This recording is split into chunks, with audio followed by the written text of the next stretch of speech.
Hey everybody, Joe Price here.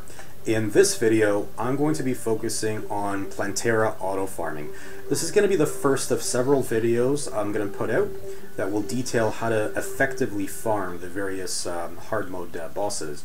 And I want to start with Plantera for a couple of reasons. So number one is Plantera auto farming can be a little bit tricky because you can't just manufacture your own boss summon.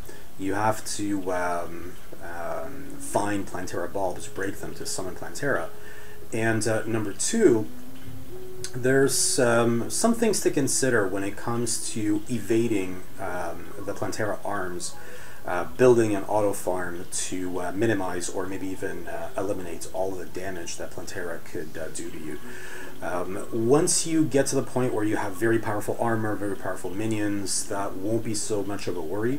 But if you're at the stage where you've just defeated Plantera, you're fairly light on resources, then this farm that I'm about to show you is a very effective way of farming Plantera. So a couple of things right off the bat. Number one is we'll use a pair of teleporters for evasion. But notice that where the teleporters are located, I don't have any other blocks in the vicinity apart from the platform itself. The teleporter has been moved to the background through actuators, and I have no background walls. The reason behind that is without any nearby blocks and without any background walls, Plantera will have nothing to grip in your vicinity and thus won't be able to do damage to you. The primary source of damage in a lot of these farms that are not built as effectively is Plantera arms just gripping a place nearby and just doing continuous damage to you once you teleport in. So this will prevent any damage except if Plantera grips the platform below me. But the chance of that happening is so low that it's very likely that in all of the farming you'll never see Plantera grip there. And even if Plantera does grip there, it's just momentary. The Plantera arms will move away pretty quickly, and thus you won't sustain any major damage. You'll note also that I don't have any places where Plantera can grip directly above me and below me, and off to the side as well. So if you keep this area clear, about 30 blocks above, 30 blocks to the side, and 30 blocks below you, then the Plantera arms will not be reaching out to grip anything there and potentially passing through your body, inflicting damage. You'll see in a moment, once I get this farm rolling, that Plantera will do either minimal damage or no damage to me at all.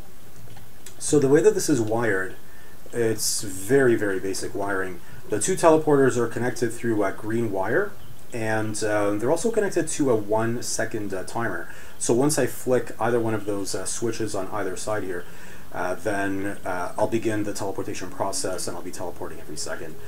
The 1 second timer is also connected to the spiky ball traps. And the spiky ball traps, you don't need to use very many. I ended up using 10 here. In most temple runs, when you're trying to farm for traps, you can get about 40 to 50 spiky ball traps. So it should be no trouble generating this kind of farm with 10 of them here. And the distance between the teleporters should be about 50 to 55 blocks. That will ensure that Plantera will stay in between, and it'll reduce the number of spiky ball traps that you would have to use to whittle Plantera down. You don't need to use that many spiky ball traps for two reasons. Number one is even just the 10 that I will use here, they'll flood the area directly below me fairly quickly with spiky balls. And number two, spiky balls, as is the case with all traps, they are capped at 6 hits per second because they do piercing damage, which means that so long as there's even one spiky ball within the body of Plantera, you'll be doing the maximum damage possible. The second thing that I wanted to talk about is the regions above and below and to the sides here that are designed to spawn Plantera bulbs. Now, one way that you can, of course, spawn Plantera is build your farm in the jungle and just hunt down Plantera bulbs and just race to your teleporter system. But that's very inefficient, and it takes a long while, usually, to find Plantera bulbs. So the better way to do it is to not build this auto farm in the jungle at all. And the reason why you don't want to build in the jungle is because when a Plantera bulb spawns, it prevents other bulbs from spawning within close proximity. Now, according to the wiki, Plantera bulbs cannot spawn within 150 blocks of one another. So if you were to build one of these farms in the jungle, that could be a problem. Because if you have a Plantera bulb nearby that you don't even know is there, then it might completely prevent any bulbs from spawning within your artificial jungle, within your farm. So best to build away from the jungle altogether. And secondly, it's a good idea to actuate the ground where the Plantera bulbs can spawn. The Plantera bulbs only need a 2x2 space, and it doesn't matter if there's any vegetation. So as you can see above me, there's various things growing already. It doesn't matter. These do not have to be cleared away. Plantera bulbs will displace any type of vegetation. So all you have to do is just go off screen, and eventually a bulb will spawn on one of these stretches of 2 blocks. Now I have 2 blocks with spaces in between. I have jungle grass on them. The reason I don't have a continuous stretch of jungle grass is because that will permit the growth of large vegetation, 3x2 vegetation. And when there's a lot of that kind of vegetation that's growing on the surfaces, when you actuate the ground, some of that vegetation might not get destroyed, which means the Plantera bulb might not get destroyed when you actuate the ground if you have too much of such vegetation. So limiting the surfaces to just 2 blocks wide means no large vegetation, and that means when you actuate the ground, the Plantera bulbs will get destroyed, and you will have a chance to summon Plantera. So this is something that was actually discovered by Vazilin, who created a very nice, very elaborate Plantera auto farm, which is a little bit different than this auto farm, because the one that he made was fully automated, but required a lot of tracks, and it was just a marvel of engineering. But as far as practical farms are concerned, well, something such as what I've created is a little better if you want to just be able to farm Plantera and do certain things manually, farm it a little bit quicker.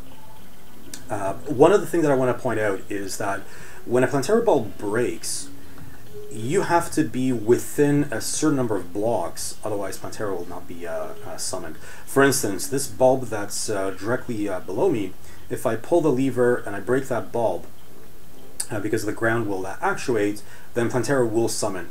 The Plantera bulbs have to be within about 49 blocks of you for Plantera to spawn. If it's outside of 49 blocks and you break the bulb will just disappear, and Plantera will not be summoned. So 49 blocks actually stretches below the screen, but you know, if it's below screen, you might not even know a bulb is there. So I like to keep it so that everything is on screen.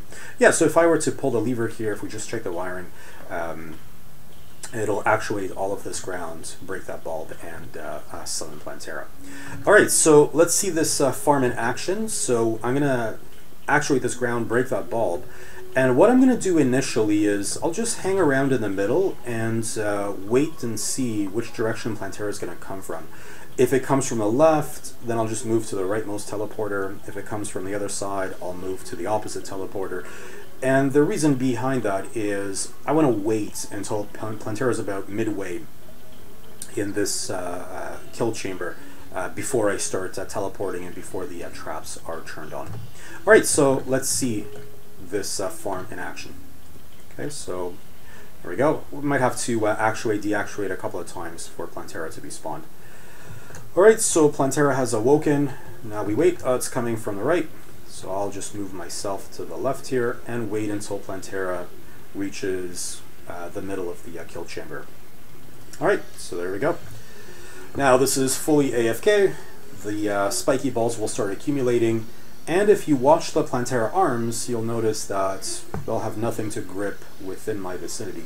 So there's a good chance that I won't take any damage in this run. And if I do take damage, it'll be fairly small, and probably from the tendrils in the second phase of Plantera. All right, so let's watch for the time being as Plantera's life is whittled down.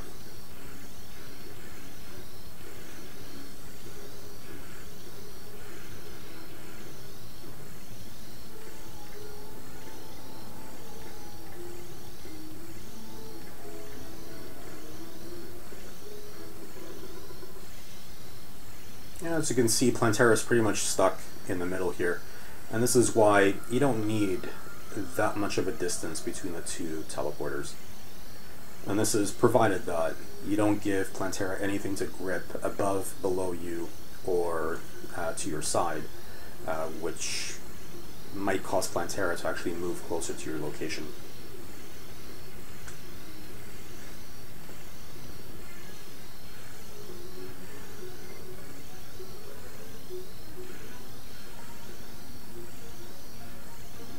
Alright, so Plantera's life is getting closer to the halfway point, and once it reaches the halfway point, Plantera will change forms. Tendrils will shoot out. Now those tendrils, there's a very, very low likelihood that any of them will get near you and inflict some damage. Even if they do, again, the damage is going to be so small that it's not going to be anything to be concerned about. The spiky balls could also just end up killing off most, if not all, of the tendrils. Alright, so here they are. The tendrils have been released. Most of them not even close to the player.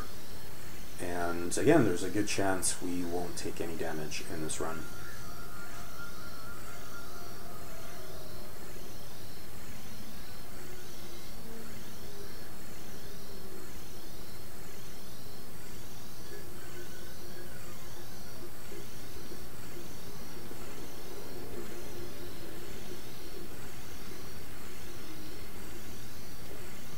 Yeah, we took a little bit of damage because of a swipe from one of the tendrils. Again, not a big deal. We'll probably end up healing all of that damage before the fight is over.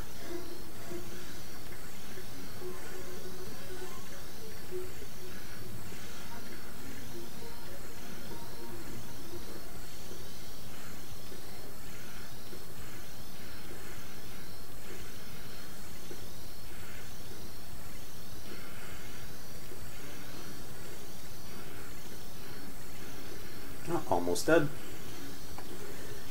There we go. Plantera has been defeated.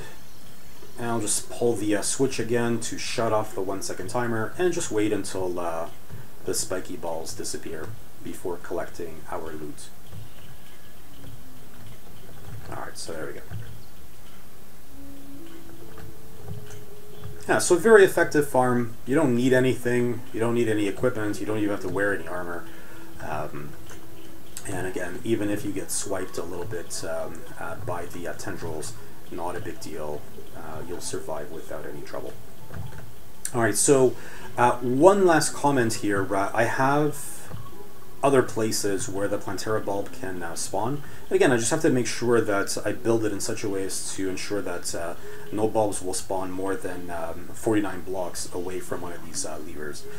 And the more of these places I have, well, the greater the chance that a Plantera bulb will spawn relatively quickly. The speed at which a Plantera bulb will spawn in one of these places is in part dependent on how saturated your jungle is with Plantera bulbs. If you have the jungle containing maximum number of bulbs, then any artificial jungle you create, the likelihood of a bulb spawning there will be a lot bigger. So if you do plan on creating one of these auto farms, just make sure not to destroy any bulbs in your actual jungle. It'll make the farming a lot faster. Alright, so now let's take a look at a different version of this auto farm, which is designed to kill Plantera a lot faster. But obviously it's going to be a little bit more resource heavy. So two things right off the bat here in this modified version of the farm. Number one is it's a lot more compact And the reason behind that, the reason why the distance between the teleporters is so short, is to allow us to use minions to whittle away at Plantera's life. If the distance between the teleporters is too large, the minions will just travel from one end to the other trying to catch up with you, and they won't be doing any damage to Plantera. With a short enough distance, the minions will be close enough to you that they can direct their attention to Plantera or any other boss. Just something to keep in mind for boss farming if you're going to be using minions. The other major difference is, instead of using spiky ball traps, I'm going to be using spear traps instead. Now, spear traps do a lot more damage. For one, spear traps do 60 base damage, whereas all of the temple traps do 40 base damage. But more importantly, the spear traps can do critical hits, and critical hits just double the damage. So the spear traps do a lot more damage per second than any other temple traps. And the other thing is that anything that boosts your critical hit chance, and it doesn't even matter if it's specifically boosting melee critical hit chance, magic critical hit chance, it automatically increases the critical hit chance of the traps themselves. So one way that you can increase damage per second of your spear traps is by wearing gear that boosts crit chance, and of course wearing accessories that have the lucky modifiers. In terms of equipment, the best to hold is the Godly Obsidian Swordfish, which has the largest base critical strike chance out of any of the weapons that you can hold in your hand. Alright, let's just quickly talk about the wiring of these spear trap batteries. Now, the spear trap batteries, the spear traps have been actuated into the background with actuators removed. This will make sure that the spear tips will be able to pass through the other traps. And each of these spear traps in the battery is hooked up to a separate 1-second timer. And we're going to be activating these 1-second timers in staggered fashion. Now, the easiest way to do that is through these pressure plates sitting on top of platforms that you see on the right here. And all I need to do is just push down to fall through the platforms and activate the pressure plates in staggered fashion. Yeah, let's take a look. Yeah, so there we have it. And we see that the area directly below the spear trap batteries, it's buffeted by spear tips in such a way as to make sure that we end up hitting Plantera 6 times per second, which is again the cap. Alright, so I have that going, and I'm also going to be summoning some minions here to help kill Plantera faster. Now, there is an optimal protocol to use for summoning minions. And to create the strongest minions, it's a good idea to start farming Pumpkin Moon. You don't have to get to the final wave in Pumpkin Moon. You just have to be able to get to the middle waves so that you can start farming for summoner gear. So let's take a look at the summoner gear that we should be using in our farming. And there's just some swaps I need to make initially. Alright, so there we go. So this is what we should always start off with. We should always start off with the Spooky set, which will boost minion damage maximally. And also start with the Hercules Beetle, Necromantic Scroll, and the Papyrus Scarab. And of course, all of these accessories should be reforged to Menacing, since they all since Menacing boosts minion damage. I also use the Avenger Emblem because it gives 12% increased damage, and the final accessory is anything that boosts damage significantly. So Celestial Stone is a good idea. It boosts damage by 10%. But there's some other accessories that also boost minion damage by 10%. So with this setup, your staffs that will summon the minions will summon minions that will generate the biggest damage possible. Any staff that you use should be reforged to Ruthless to boost the damage as much as possible. Any other stats apart from the damage boosts, they're pretty much useless for minions. So focus on boosting damage as much as possible. Now, my preference is to use the Raven Staff. but if you're not quite there yet, you can use the Pygmy Staff. The Pygmies, they generate a ton of damage as well. And if you already fought Fishron and got the Tempest Staff, then the Tempest Staff is very good to use.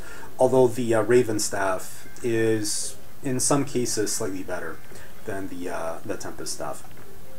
Alright, so the Ruthless Staff, you see that it does 105 damage right now if I were to summon a minion.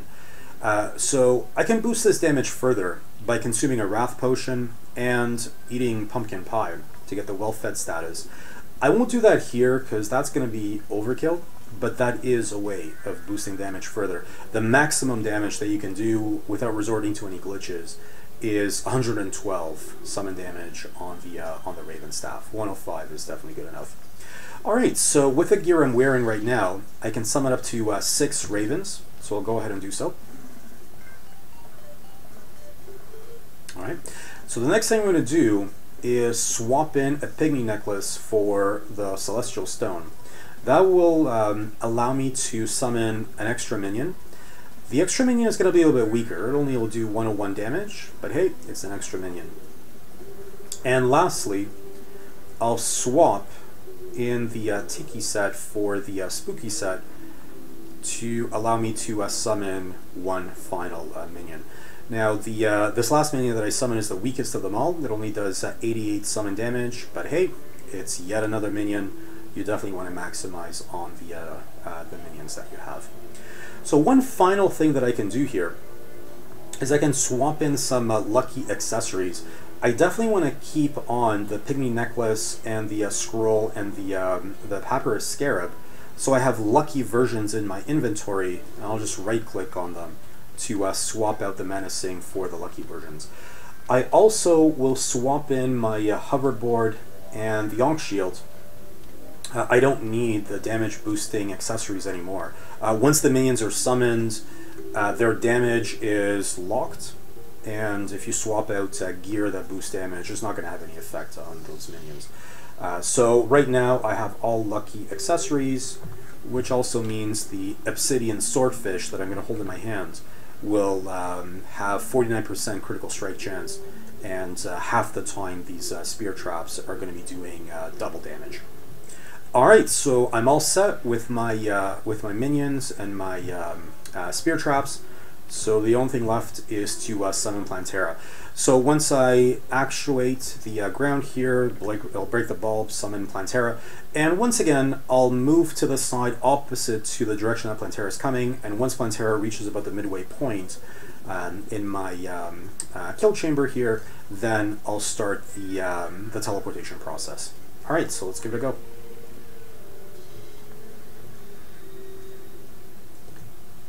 I'll just wait for Plantera to appear. There it is.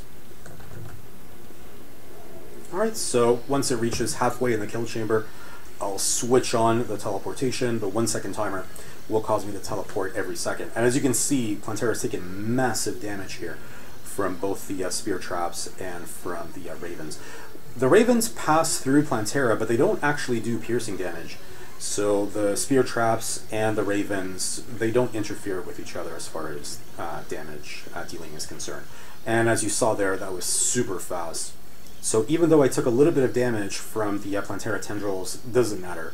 I'll kill Plantera long before it can do any significant damage to me. Also, I'll just shut off the 1 second timer, and I'll shut off the traps here so I can collect the loot. Alright, loot collected. Well, didn't want to do that, that's okay. One last thing, the heart statue I've actually placed here, and it's connected to this 1 second timer 3 times. This is just in case something goes wrong, or just in case I don't feel like using minions. This will just replenish my health, because I will take a little bit of damage always from the Plantera tendrils. But this is definitely not necessary if you're going to use fairly powerful minions. Yeah, and if you accidentally turn on some of these traps, not an issue. You can just right-click on the timers themselves to shut everything off. Alright, so there we have it. Once you've gathered enough spear traps, and once you have some fairly strong minions, then this is the much better farm to build for Plantera. And as you saw, it allows us to kill Plantera very, very quickly. So very effective for farming. All right, so just one last thing that I wanted to show you, and that is how to actually farm effectively for the traps themselves. Here in this setup, I'm using 3 spear trap batteries that have 12 spear traps in them. So that's 36 spear traps. Now it's possible you can amass that many from one temple, but more likely you'll need to raid several temples to have this many traps. So in a moment, I'm going to show you exactly how. All right, so next, can be done. Let's take a look at how we can effectively farm for temple traps. I'll show you an example of a temple run. And to do a temple run, let's exit. And we're going to create a small world. And as soon as we spawn in, we'll just rush to one end. Hopefully the jungle is going to be there. And if not, well, we'll pass by a snow biome. Snow biome just indicates that we're going the wrong way. And then we'll just turn around and head the other way and reach the jungle. Once we get to the jungle, I'll just use rockets and the snowman cannon to avoid having to dig and just find the jungle as soon as possible. Alright, so we actually spawn in the snow biome, which would indicate that the jungle is actually to our right. And as we're heading there, I'll summon a whole bunch of ravens just to keep the mobs off my back as I blast my way through.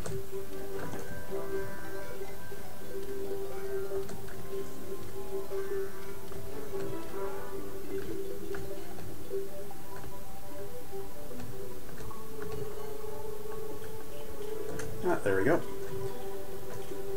So we've reached the jungle.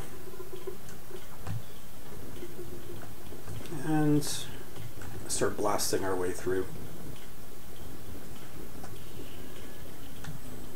Oh, that was fast. Alright, so we reached the temple, and I'm just going to use the pick saw here to break my way through all of these bricks.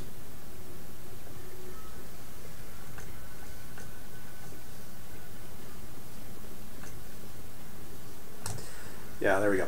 Yeah, so once I'm inside, instead of mining the traps, I'll just blast them with the rocket. And that way, it'll make the collection a lot faster. I won't bother with anything else, like the chests. There's nothing really there that's of much use.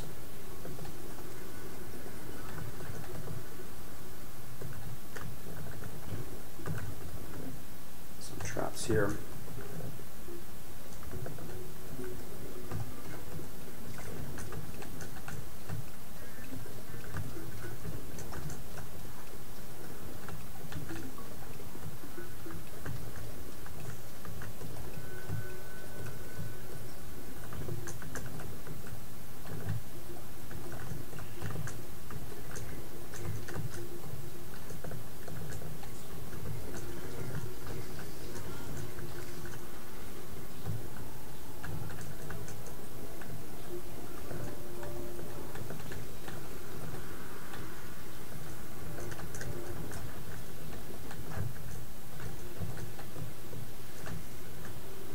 A lot of spear traps there.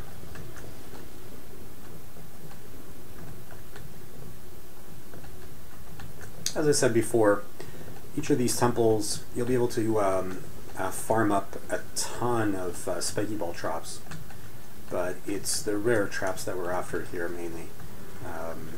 Spear traps being the most valuable, the most important. These wooden spikes are annoying, but good news is the rockets can clear them away pretty quickly.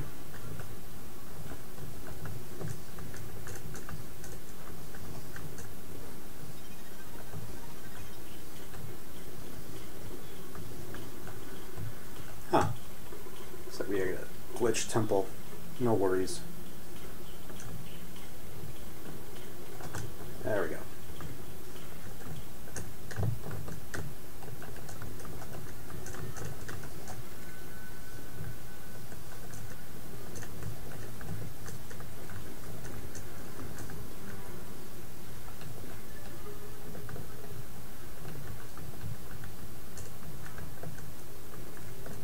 Well, looks like that's it for all the traps.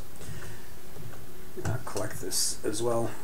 Yeah, so let's take a look at what our haul happens to be here. So we got 35 spear traps. That's pretty good. That'll be enough for at least 3, maybe 4 solid spear trap batteries. 5 flame traps. Those tend to be pretty rare, so 5 is actually pretty good. A couple of super dart traps and 43 spiky ball traps. So not a bad haul.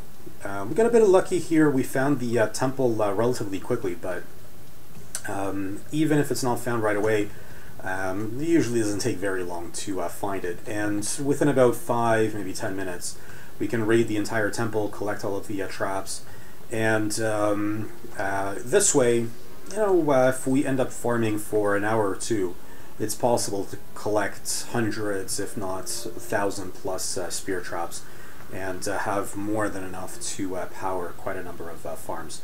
So in any event, this is one really easy way of doing temple runs to collect all of these different traps.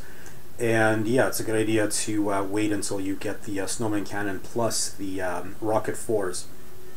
Amass enough of them so that you can blast your way to the temple relatively quickly. And a pretty good idea to pick up a pick saw as well from the golem. Pick saw isn't necessary, but then you have to start glitching your way inside the temple. Alternately, if you farm Plantera a lot, you pick up tons of keys, and you know, if you manage to find your way to the front entrance of the temple every time, then you can just unlock the door instead. So it shouldn't be any issue getting inside the temple. So most of the runs that I do, I get about 40 to 50 spiky ball traps. The spear traps, they can range quite a bit. Sometimes it's as little as 4, you know, as many as 40 plus that I've seen on runs. Flame traps tend to be really low in number. Sometimes I get 0. I think 5 is the most I've ever seen, actually. And super dart traps, they can range quite a bit per temple run. Here I only managed 2. Sometimes I'll get upwards of 15 to 20 in a single temple. Yeah, so it's all over the place. It's really just the spiky ball traps that are the most consistent. But in any event, it's really the spear traps that you're after, and you want to accumulate the most damaging types of traps. So there we have it. So this is how you can do runs, and you saw how quickly it was that we managed to find the temple and amass all of these traps. So set aside a little bit of time. It's well worth it. Collect enough of these traps, and you'll be able to create quite a number of really powerful auto farms. All right, so that's it for now. In the upcoming set of videos, I'll be showing you guys how you can auto farm other hard mode bosses, and how you can create super auto farms that can farm multiple bosses simultaneously. All right, but that's it for now. I'll make the boss farm world available for download, so that way you can check out the farms for yourself before you commit to building anything. All right, that's it for now. We'll see you guys later.